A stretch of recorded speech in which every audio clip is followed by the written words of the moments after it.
तो भारत की राज्य व्यवस्था के अंतर्गत देखिए भारतीय संविधान के महत्वपूर्ण अनुच्छेदों से क्वेश्चन पूछता है।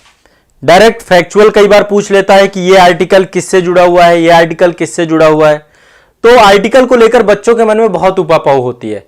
तो आज के सेशन में मैं आपको कुछ आर्टिकल याद करवाने का प्रयास करूंगा। मैं चाहता हूं कि कुछ पर्टिकुलर आर्टिकल आप याद करें और धीरे धीरे देखो एक साथ में सारे आर्टिकल याद करवा नहीं दूंगा, लेकिन मैं वो आर्टिकल आपको याद करवाऊंगा जो आर्टिकल मोस्ट इंपॉर्टेंट है, जहां से मतलब क्वेश्चन पूछे जाते हैं, क्योंकि सारे के सारे आर्टिकल इंपॉर्टेंट नहीं है। लेकिन यहां पे क्लियरिफिकेशन आपको देना चाहता हूं। देखिए जब मूल संविधान बना था, जब आपका भारत का संविधान बनके तैयार हुआ था, तब 395 अनुच्छेद थे। ठीक है, कितने अनुच्छेद थे? 395 अनुच्छेद। साथ में 8 अनुसूचियां थी आपकी। ठीक है, साथ में टोटल 22 भाग थे। ये आपको पहले तो इतनी चीजें क्लियर रहनी है। ठीक है, 22 भाग थे। क्लियर है? अब मुद्दा यह आता है, कई बार आप किताबों में पढ़ोगे, चाहे आप लक्ष्मीकांत पढ़िए, चाहे घटना चक्र पढ़िए, कई जगहों पे दिया होता है कि आर्टिकल की संख्या 465 हो गई है, 465 आर्टिकल हो गए हैं। लेकिन एक चीज ध्यान रखिएगा, आर्टिकल 395 ही है। अंतिम आर्टिकल जो आपका है 395वां आर्टिकल है, 396 नंबर का कोई आर्टिकल नहीं है। दरअसल बहुत सारे संशोधन हुए, संशोधन के कारण से ABCD करके बहुत सारे आर्टिकल जुड़ गए, है ना। तो इसके कारण से क्रम के हिसाब से देखें, नंबर्स के हिसाब से देखें, तो यह संख्या 465 पहुंच जाती है। पर आर्टिकल देखा जाए तो 395, अंतिम आर्टिकल 395वां आर्टिकल है। 395 ये लास्ट आर्टिकल है। 396 कोई आर्टिकल ही नहीं है। कोई पूछ ले भाई 396 आर्टिकल बताओ, क्या बताएगा? कुछ नहीं। लेकिन नंबर ऑफ आर्टिकल्स की संख्या की बात करें तो क्रम के हिसाब से, गणना की दृष्टिकोण से, गणना की दृष्टिकोण से, किसकी दृष्टिकोण से? गणना की दृष्टिकोण से 465, और ये बढ़ती रहती है संख्या, तो इस पे बहुत ज्यादा फोकस करना नहीं है। पर कभी एग्जाम में पूछता है तो ध्यान रखना, वैसे आर्टिकल की संख्या 395 है। बात रही अनुसूचियों की, अनुसूची शुरू में 8 थी, लेकिन ये 4 और जुड़ गई आपकी। लगातार बहुत सारे संशोधन हुए, इनकी संख्या 12 हो चुकी है। ठीक है, 9, 10, 11, 12, ये आपकी 4 और जुड़ के, तो इनकी संख्या तो आपकी हो चुकी है 12। भागों की बात करें तो भाग आज भी 22 है। बहुत सारे निरसित हुए, बहुत सारे जुड़ गए, पर क्रमांक के हिसाब से देखें तो 25 है टोटल इस समय। क्रमांक के हिसाब से 25 है ना। बहुत सारे 9A जुड़ गया, 9B जुड़ गया, फिर इसके बाद आपका 14A जुड़ गया, 4A जुड़ गया, तो बहुत सारे भाग आपके जुड़ गए। कुछ आपके निरसित भी हो गए, भाग 7 आपका निरसित हो गया। ठीक है, तो निरसन भी हुआ है और बहुत सारे नए जुड़े भी हैं। ठीक है, निरसन मतलब समाप्त हो जाना। तो पहले तो ये कंफ्यूजन बच्चों में बहुत होता है, मतलब मुझसे बहुत क्वेश्चन पूछते हैं, तो मैं कई बार बोलता हूं कि क्या, किन चीजों में परेशान हो आप, कोई मतलब नहीं इनका। ठीक है, तो ये तो क्लियर हो गया ना, ये इसमें कोई दिक्कत नहीं है किसी को, स्पष्ट है? ठीक है, अब चलो, अब मैं पढ़ाने जा रहा हूं आपको भारतीय संविधान के आर्टिकल 368 अनुच्छेद। इसके बारे में जानते हो कौन कौन सा है? लिखते भी जा सकते हो। आर्टिकल 368 सभी जानते हैं, एक लाइन में याद कर लो। संविधान संशोधन की प्रक्रिया, प्रक्रिया और शक्ति दोनों है ना। तो ये संविधान संशोधन से जुड़ा हुआ है। मैं कीवर्ड आपको बताऊंगा बस, संशोधन रट लेना है, सब जानते भी होंगे। संविधान संशोधन की क्या है, इसमें प्रक्रिया और पावर दोनों दी गई है। ठीक, 368 के बाद 360 आपको पता है, मैं उल्टा चल रहा हूं, उल्टा। 360 आप जानते हैं वित्तीय आपातकाल है, वित्तीय आपातकाल है। ठीक है, तो यदि ये 360 वित्तीय आपातकाल है तो 356 क्या है? 356 है आपका राष्ट्रपति शासन। राष्ट्रपति शासन कहां लगता है? राज्यों में। राज्यपाल के अनुशंसा पर राष्ट्रपति शासन लग सकता है किसी भी राज्य में। ठीक है, फिर 352 क्या है? 352 क्या है? 352 आपका जो है राष्ट्रीय आपातकाल है। दोनों में अंतर है, राष्ट्रीय आपातकाल अलग है। अब याद करते जाना है, साथ साथ लिखते भी जाना। राष्ट्रीय आपातकाल 3 कारणों से लगता है। पहला कारण है युद्ध, कोई दूसरा देश क्या करे, भारत के साथ युद्ध करने लग जाए, है ना। युद्ध मतलब भारत किसी दूसरे देश के साथ युद्धरत हो जाए, बाह्य आक्रमण हो जाए, बाह्य आक्रमण, कोई देश भारत पे आक्रमण कर दे। और तीसरा है आपका सशस्त्र विद्रोह, देश के अंदर ही सशस्त्र विद्रोह हो जाए। तो क्या हो सकता है? इमरजेंसी लगाई जा सकती है, नेशनल इमरजेंसी। ठीक है, तो ये 3 कारण से आर्टिकल 352 लगता है, लेकिन ये राष्ट्रीय आपातकाल है, नेशनल आपातकाल के तौर पे जानते हैं। क्या जानते हैं? राष्ट्रीय आपातकाल के तौर पे इसको जानते हैं।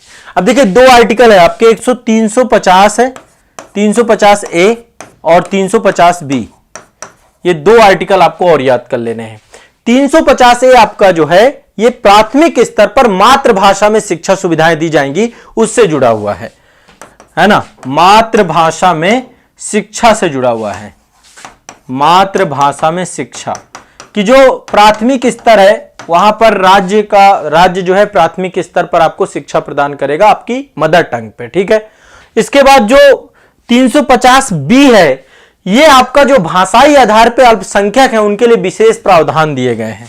तो आपका भाषाई अल्पसंख्यकों से जुड़ा हुआ है। भाषाई अल्पसंख्यकों के लिए विशेष प्रावधान। अल्पसंख्यक अब यहां पे धर्म के आधार पे नहीं है,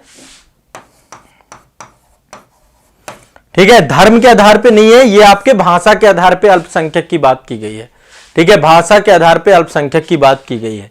तो 2 आर्टिकल आपके 350 ए मातृभाषा में शिक्षा दी जाएगी प्राथमिक स्तर पर, और 350 बी आपकी भाषाई आधार पे अल्पसंख्यक से जुड़ाव को बताता है। क्लियर, स्पष्ट है। इसके बाद 344 में राजभाषा आयोग है। 344 में राजभाषा आयोग की बात की गई है।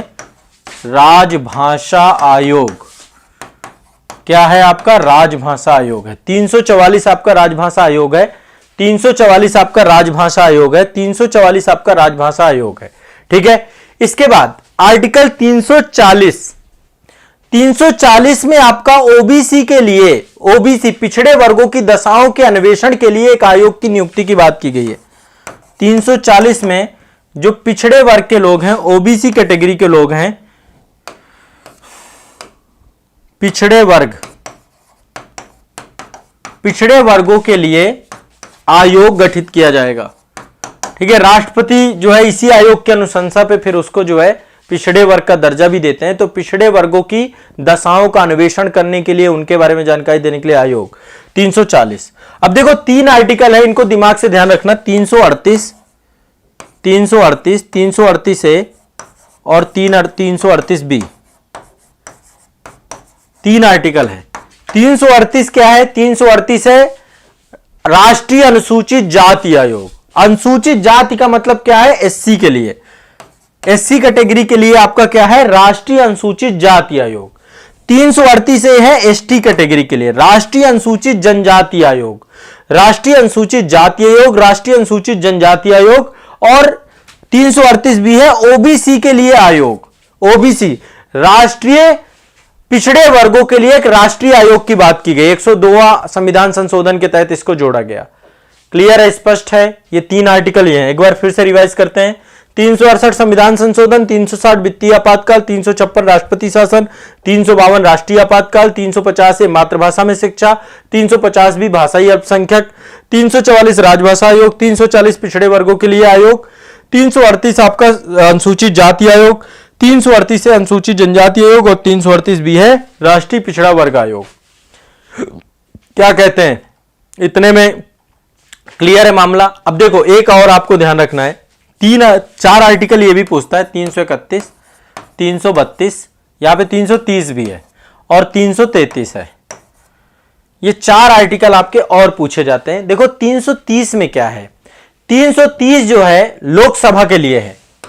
लोकसभा के लिए 330 और 332 ये दोनों लोकसभा के लिए है, और ये आपका स्टेट असेंबली के लिए है, स्टेट राज्य विधानसभा के लिए है। जो स्टेट असेंबली है उसके लिए 331 और 332 है। तो 330 के तहत लोकसभा में एससी और एसटी इसके लिए सीटों का रिजर्वेशन की बात की गई है। फिर से ध्यान से रखना है। 330 क्या है? लोकसभा में अनुसूचित जाति और अनुसूचित जनजातियों के सीटों का आवंटन है। सीटों का आवंटन क्लियर है? अनुसूचित जाति और अनुसूचित जनजाति के सीटों का आवंटन 330 में। अच्छा 331 में क्या है? 331 में लोकसभा में माफ करिएगा, हां लोकसभा में एंग्लो इंडियन कम्युनिटी, माफ करिएगा थोड़ा सा यहां पे एक मिस्टेक हो गई, एक ध्यान से रुकिए यहां पे थोड़ा सुधार कर लेते हैं। हां 330 लोकसभा से, 331 भी लोकसभा से, फिर ये आपकी स्टेट असेंबली से, ये भी आपका स्टेट असेंबली से। अब 330 में क्या है, एससी एसटी में सीटों का आवंटन है। 332 में भी स्टेट असेंबली में एससी और एसटी का सीटों का आवंटन है। ये था आपका आवंटन, ध्यान रखना है। 330 लोकसभा में क्या है, जो अनुसूचित जाति अनुसूचित जनजाति के प्रतिनिधि हैं उनके लिए सीटों का आवंटन, कितना सीटें आपकी मिलेंगी, विशेष प्रावधान। 331 में क्या है, लोकसभा में एंग्लो इंडियन के प्रतिनिधित्व, अब ये खत्म हो चुका है। अब इसके लिए संविधान 105वां संविधान संशोधन करके समाप्त कर दिया गया आपका ये एंग्लो इंडियन, आंग्ल भारतीय समुदाय के लिए रिजर्वेशन की बात थी कि लोकसभा में 2 सीटें होंगी, लेकिन अब ये खत्म हो गया है। अब इसका कोई महत्व नहीं, लेकिन तब भी आर्टिकल तो याद रखना चाहिए आपको। 331 लोकसभा जुड़ा हुआ है एंग्लो इंडियन के लिए। माफ करेगा, 104वां संविधान संशोधन किया गया था और इसको समाप्त कर दिया गया। 104वें संविधान संशोधन से समाप्त हो गया है। 104वें संविधान संशोधन अधिनियम से निष्प्रभावी हो गया। इसके बाद 332 आपका स्टेट असेंबली से जुड़ा हुआ है। यहां पे भी एससी एसटी का स्टेट असेंबली में सीटों का आवंटन, राज्य विधानसभाओं में अनुसूचित जातियों अनुसूचित जनजातियों के सीटों का आवंटन। और 332 भी स्टेट असेंबली से है, यह भी एंग्लो इंडियन के प्रतिनिधित्व से जुड़ा हुआ है। एंग्लो इंडियन का प्रतिनिधित्व, ठीक है।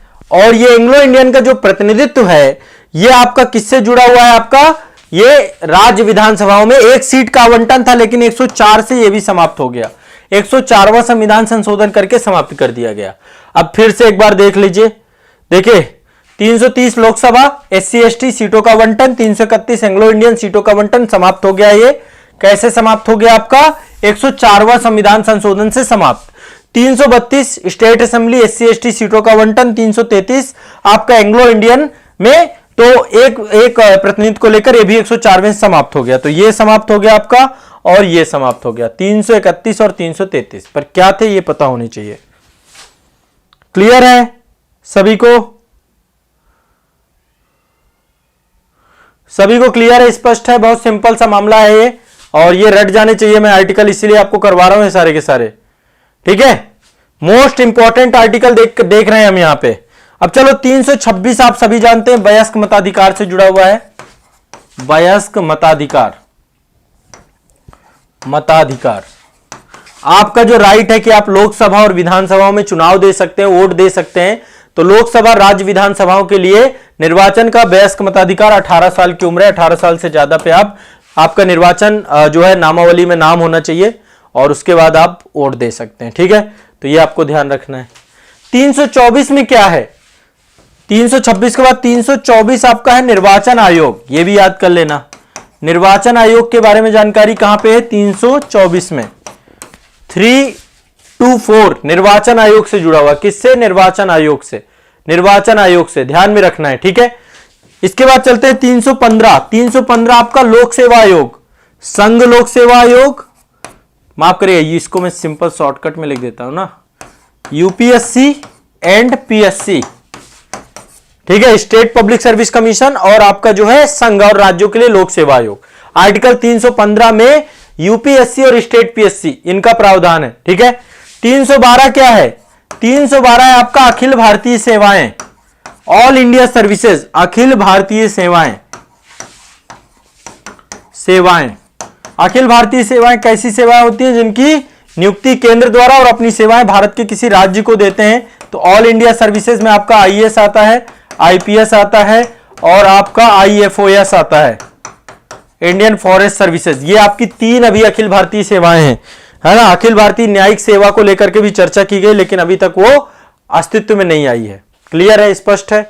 तो ये आपको ध्यान रखना है। आर्टिकल 312 अखिल भारतीय सेवाएं, 315 यूपीएससी, 324 निर्वाचन आयोग, 326 वयस्क मताधिकार, 333 स्टेट असेंबली राज्य विधानसभा Anglo Indian, 332 state assembly SC ST, 331 Lok Sabha Anglo Indian, 330 Lok Sabha ST ST, 338 आपका 338 बी ओबीसी के लिए राष्ट्रीय आयोग, 338 ए अनुसूचित जनजाति के लिए राष्ट्रीय आयोग, 338 अनुसूचित जाति के लिए राष्ट्रीय आयोग, 340 पिछड़े वर्गों के लिए आयोग, 344 राजभाषा आयोग, 350 भी भाषाई अल्पसंख्यकों के लिए जो है आपका जो है भाषाई अल्पसंख्यकों के लिए विशेष प्रावधान 350 है, मातृभाषा में शिक्षा के प्रावधान की बात, 352 राष्ट्रीय आपातकाल, 356 राष्ट्रपति शासन और 360 आपका वित्तीय आपातकाल और 368 आपका संविधान संशोधन। अब इतने तो रट ही जाने चाहिए भाई, अब इतने इससे ये इतने रट जाने चाहिए। एक और ध्यान रखिए 300A, ये पहले संपत्ति का अधिकार हुआ करता था, ठीक है, आर्टिकल 31 में, लेकिन वहां से उठा के यहां पे रख दिया गया। आपको विधि के प्राधिकार के बिना, मतलब कि बिना कानून के आपको आपकी संपत्ति से वंचित नहीं किया जा सकता है। तो ये संपत्ति का अधिकार है। संपत्ति का अधिकार किससे जुड़ा हुआ है? संपत्ति के अधिकार से। तो विधि के प्राधिकार के बिना, बिना कानून के आपको आपकी संपत्ति से अलग नहीं किया जा सकता। तो आज के लिए इतने ही रखेंगे, ठीक है। देखो 300 से लेकर 368 के बीच में जो इंपॉर्टेंट आर्टिकल है मैंने याद करा दिया आपको, ठीक है। 300A संपत्ति के अधिकार को, मतलब विधि के प्राधिकार के बिना संपत्ति से वंचित नहीं किया जा सकता। 312 अखिल भारतीय सेवाएं, 315 यूपीएससी, हाँ यूपीएससी, 324 निर्वाचन आयोग, 326 वयस्क मताधिकार, 333 एंग्लो इंडियन, 332 सुप्रीम कोर्ट में सीटों का, एससी एसटी सीटों का, 331 लोकसभा में एंग्लो इंडियन, 330 में एससी सुप्रीम कोर्ट और सीटों का आवंटन, 338 भी ओबीसी, 338 एसटी, 338 एससी, 340 पिछड़े वर्गों में आयोग, 344 राजभाषा आयोग, 350 भी भाषाई अल्पसंख्यक, 350 से मातृभाषा में शिक्षा, ठीक है, 352 राष्ट्रीय आपातकाल, 356 राष्ट्रपति शासन, 360 वित्तीय आपातकाल, ठीक है, 368 संविधान संशोधन। बस इतने रट जाने चाहिए, बाकी फिर मैं बाद में करा दूंगा आपको, बाकी के भी आने वाले अभी 1-2 सेशन में याद करा देंगे, ठीक है। क्लियर है, स्पष्ट है सभी को? बताओ आर्टिकल ये इतने याद आए, समझ में आ गए? इतने तो रट गए ना? हाँ निर्वाचन आयोग है, चलो वेरी गुड।